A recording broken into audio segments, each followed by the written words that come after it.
let's move on. We told you we're going to talk about the conferences. We're going around the SEC.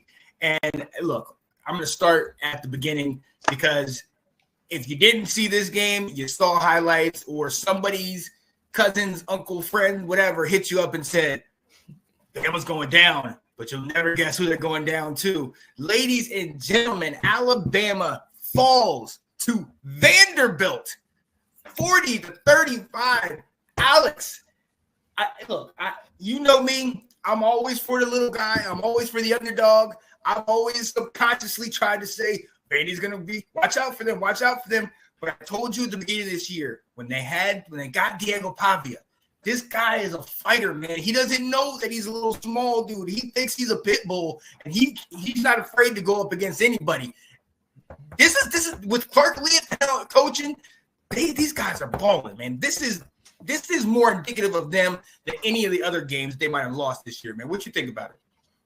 Yeah, this is huge for the entire program. Clark Lee, Diego Pavia, just Vanderbilt as a whole. It's kind of ironic that it comes a few weeks after Saban said the only place that isn't hard to play in the SEC is Vanderbilt. Then his former team goes in there and gets stomped. Come on. Like 40 points scored by Vanderbilt in that game. Yeah. Absolutely insane. And it takes another Heisman-like performance by Jalen Milroe for them to even have a chance to come back. Phenomenal for the program as a whole.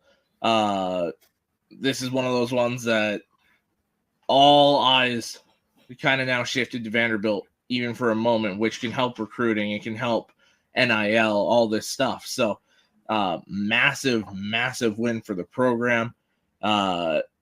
And we'll see if it can be maybe one of those building blocks so they can kind of get back to what they were when like James Franklin was there and they were a pretty damn good football team. I think Lee's the guy that can get them there. This defense is rolling week in and week out. And they've beat two damn good football teams, Virginia Tech and Alabama. So come on. And a lot of, we see the final score in both, in that game it was close. We talk about Missouri, that game where they took them to overtime. And I guess maybe we're second guessing that with what happened this past week. And we'll talk about that. But even with this Alabama game, there was parts in this game where the aggressor was Vanderbilt. It wasn't Bama, they're not playing, they're not showing up. No, they were getting dictated to by what Vanderbilt was doing. And if you look at this thing on paper, I mean, it comes back to football. I mean, we all know there's a number 5 stars and all these, great state players that are at Bama. But when you look at it and you break it down, Vandy beat them on first downs 26-17. They crushed them in time of possession 42-17. Okay, they only had 3 penalties. They completed 12 of 18 on third down, gained them in total yards. Vandy beat them on all facets of this game with players like Jalen Milroe, with players like Ryan Williams, and that stout defense. So, look, who knows what happens in next week, and if they, after this emotional rush, they maybe take a loss or whatever. But this game, in my opinion, to what you were saying, is indicative of what's coming down the pike. Vandy, man, in a couple years, if they can keep up the recruiting and keep these guys together, watch out for them, man. I'm saying it right now. Yeah, I agree. You just can't slip up against Kentucky this week. They go to Kentucky. Yeah. You got to take care of business there. Yeah. Oh, absolutely. And it's a very losable, like it's a game that they can easily get beat. Alex said Vandy was rolling. Nice to you. Like that you called that, Johnny. Let's go. I totally went over. But yeah, exactly. Hey, does that make me crazy? Yeah. And there was part of me that when I was picking upset games this past weekend, I wanted to, but I was like, no, that's too bold. I can't do that. Right. Oh man, I think did we go 0 for this weekend? Because I know I picked Cal to get the upset, and then I had the great comeback. And I had South Carolina, and yep. 0 for him. Oh Lordy, here we go. Thanks, South Carolina. Come on. and look, Michigan too.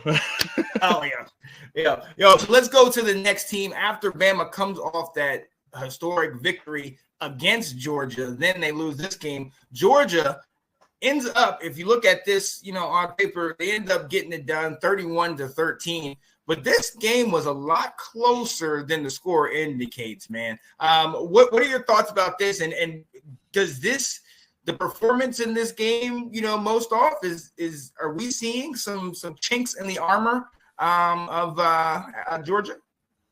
I think we are. I don't think it's just one of those where you just go, obviously a win is a win, but there's something to be taken from this game, and both this and the Alabama 2 weeks in a row is, I think it's more defensively I worry about Georgia than offensively. Offensively, we went into it pretty extensively in the group chat this past weekend. It is a very vanilla, like a very plain offense, but there's holes on this defense for the first time in seemingly forever. You can take them deep. Ryan Williams showed that at will in the game 2 Saturdays ago. And we've seen time after time, and even last year with guys like Cody Schrader for Mizzou, you can run the ball to the sideline on these guys. You can go sideline to sideline. They don't have the Nakobe Deans, the Nolan Smiths, those guys that they used to have, where it was just like, they're faster than you. They'll get there before you and they'll stop you. They don't tackle overly well. That it doesn't really seem like they have the emotional leaders like they've had the last few years to kind of keep guys in check on the field during the plays. And I think it's that drop in that NFL level talent where there were guys like Brock Bowers, like Jordan Davis, like Jalen Carter, where the second they stepped on campus in Athens, it was just like, that's an NFL guy right away. And there's not too many of those guys right now for Georgia. I think it's a leveling of the playing field. I think it's a mistake by Kirby Smart to bring Bobo back as the offensive coordinator. I think there's a few issues here with Georgia. They're still a phenomenal team. I think they're still easily one of the 10 best teams in the country. But Will makes a good point. With the SEC the way it is now, it's not necessarily a lock anymore that Georgia makes the playoff. They could lose. I actually expect them to lose to Texas in a couple weeks. And then, I mean, you look at that schedule coming up. Florida, fine. Ole Miss, you go to them. That's a toss-up. Then Tennessee. And Georgia Tech is no slouch either. So I think there's definitely a case for Georgia probably to potentially make the SEC title game playoff. And they've still got a good shot to win the national championship. I just don't think it's a guarantee, especially with this schedule. Vandy, Chris, what's going on, man? He said, I disagree. Georgia's team that sleepwalks through the start, but their overall depth is better than anyone. As the game wears on, their depth chokes the life out of their opponents. Absolutely. But as we have seen, if you can keep that high-powered offense off the field like Kentucky did, if you are able to run the ball on them, and win that time of possession battle with Georgia, getting them to the edges and become efficient in the red zone, Georgia is definitely susceptible. Now, to your point, their depth is far and wide better than the rest of the country, and most of the opponents that they'll have won't be on the level with them depth-wise and talent-wise. But I do think, from what we've seen over this year as opposed to the last couple of years, they're definitely human, if you will. They're, you know what I mean? They're not Superman anymore, as we've seen over the last couple of years. Yeah, that depth and that talent is still there, but when you're a team that sleepwalks to start the game, and you have to go to Tuscaloosa, I believe they go to Austin to play the Longhorns. Ole Miss is on the road. Tennessee, like there's a bunch of teams there that you cannot afford to sleepwalk against. And I agree with Johnny. I think Texas right now is my front runner to win the whole damn thing. Yes, Will. Yes. Yes. Because they killed us. Vandy says the issues with Georgia are off the field problems. Another discussion on rest this morning. Oh yeah, no, absolutely. And not to get too deep into this, but that is where I do think, and I hope this is not a trend. We talked about the Gators in our group chat, that when you have success, obviously then the spotlight is on you, but then also there's a lot more off-field stuff. This stuff that's happening in Georgia kind of surprised me with how we've seen Kirby be such a great, guy with the players and really, on top with them. It's kind of surprising that you're seeing so much of this happen. Mm-hmm. We had the whole issues with driving and things like that. And I'm not, like I said, I'm not going to get into this particular situation, but it's not looking good on the character of Georgia and their players coming out. So. See, and this is my national championship. I have Texas and Oregon in the game. Absolutely. That was definitely misleading. We talked about them earlier.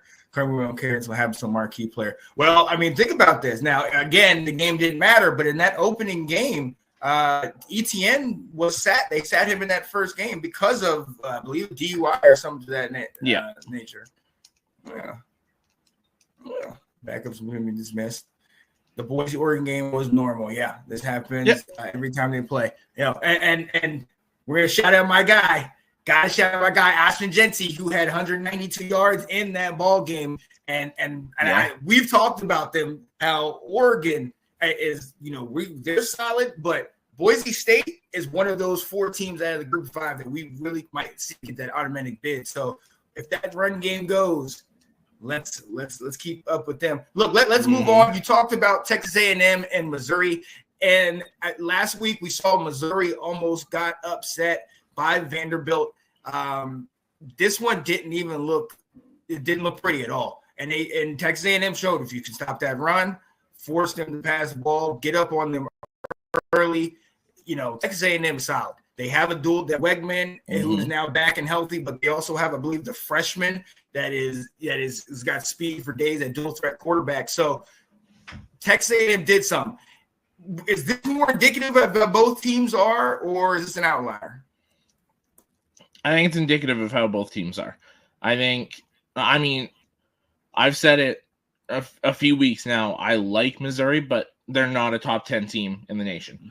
This is a team that, with a soft schedule, their ranking and their record are going to look better than they actually are.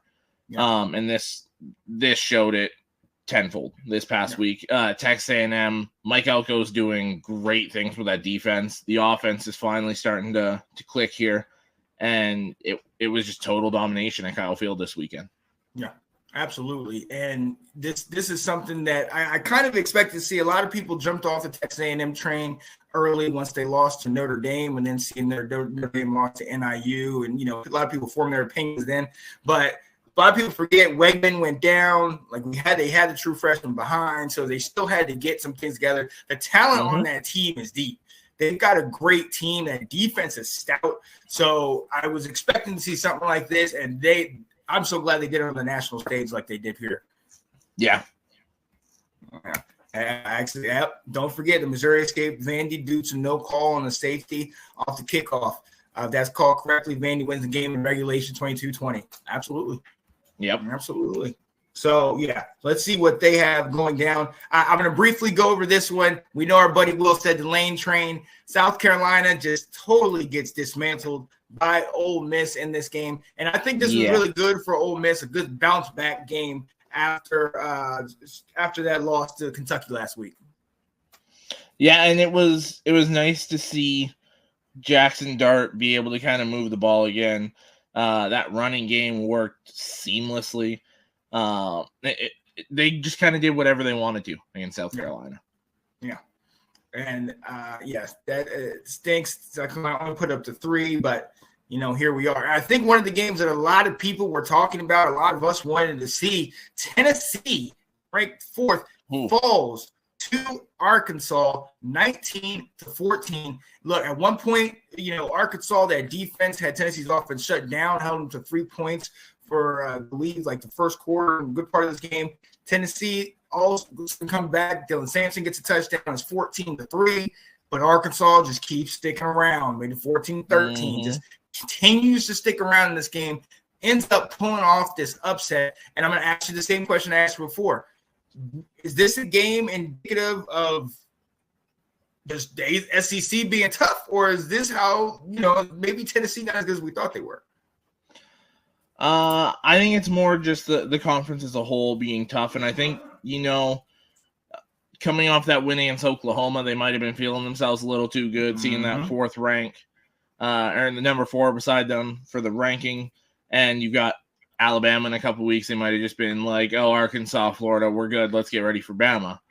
And Arkansas is a damn good football team this year. They've been playing very well. I believe Taylor Green's the leading passer in the SEC right now. So, yeah, this is the team that if you sleep on them like I think Tennessee did, they'll punch you in the mouth and kind of steal a game from you. And shout out to Vandy Chris, who was on This Week in Georgia football last night, talking about, I believe their right tackle has had injury issues. I think one of their guards played. Their left tackle, too, has been pretty banged up. Right. So the line has had injury issues, and he made a solid point that if these injuries persist, Tennessee, although they had such a great start, but Tennessee might be in jeopardy of letting this thing slip away from them. I mean, they don't have the NC Chattanooga on their schedule, or an NC State, or a Kent, down the line. They got the Georgias, they got Alabamas, they got Kentucky. You know what I mean? And Vandy, a tough Vandy team that would love to beat their in-state rival. So, Tennessee, hopefully they can get help. But if they're not, it could be a problem. Yep, Hurt's playing hurt. Cooper, Mays got hurt. Arkansas, yep, absolutely. So we're going to see down the line with that one. One more game. Florida had the bye week. No. Florida got the dub against Central Florida in this game. Yep. One question. Does this do anything to help Napier? 2 wins in a row, still kind of alive. Florida isn't as bad as maybe we thought they were at 3-2. What does this mean? Does it mean anything? They're probably going to have to win, I'd say, 2 more. And it's Kentucky, Georgia, Texas, LSU, Ole Miss, and Florida State. Yeah. So you're going to have to kind of bookend it here, Kentucky and Florida State, because you ain't stealing any of those other ones. So, right. I think he's in trouble. And then I think you kind of start to look and see what the availability for a guy like DJ Lagway is, the true freshman. Oh, yeah. As far as transfer. And see, that's going to be interesting going down. And look, we talk about trend. Florida plays Tennessee next, at Rocket Top. If they are able to get this thing done and get that upset, all of a sudden they're 4-2, Tennessee's 4-2. And now you're starting to ask, okay, is Napier, is he figuring it out? Does he have it together? But to your point, this schedule is daunting down the way. So with that being said, that's a quick, just a little conference outlook. Yeah, Vandy Chris says absolutely shocked that they beat UCF. UCF had the game circled for 7 years. Yeah. And UCF has one of, if not the best rushing offense in the country. So the fact that Florida was able to get that done is very impressive. Look, real quick, conference outlook. What are you going to the SEC championship? Who's going to be meeting down in Atlanta this year? I think Texas is a lock to be there. I really do. I mean, if the conference title game was right now, it'd be Texas and Texas A&M. Yeah. Which they end the season playing each other, which would be hilarious back-to-back weeks.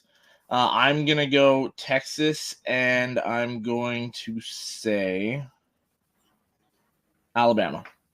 Ooh, I like that. I, too, am going to add Texas in there, but I'm going another way. I'm going LSU.